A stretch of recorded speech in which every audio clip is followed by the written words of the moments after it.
আসসালামু আলাইকুম everyone, welcome to Saima's cake. আজকের কেকটি ছিল 1 পাউন্ডের ভেতরে একটি অরেঞ্জ ফ্লেভারের কেক।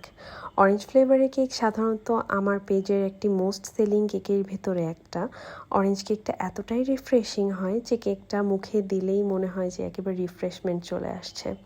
আর কেকটা সাধারণত কেকের ওপরে আমি একটা জেল ইউজ করে থাকি অরেঞ্জ কেকে, যে জেলটার কারণে কেকটা অনেক বেশি ইউনিক হয়ে থাকে বা দেখতেও একদম বেকারির মতো দেখা যায়, দেখতেও ভালো লাগে।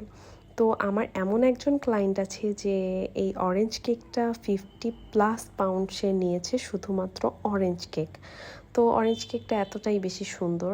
আর এখানে আমি অরেঞ্জ কেকের উপরে কিছু টপার অ্যাড করেছি, চেরি অ্যাড করেছি, কিছু আর্টিফিশিয়াল একটা ফ্লাওয়ার ছিল, দেন হচ্ছে এখানে কয়েন চকলেট ছিল, অন্য ধরনের আরও একটা চকলেট ছিল, এবং একদম ফ্রেশ মালটা ছিল, যেটা সব থেকে সুন্দর লাগছে কেকের উপরে দেওয়ার পরে। আর এই কেকটা আমার পেজে সব থেকে একটা ভাইরাল ডিজাইনের ভিতরে একটা। Thank you.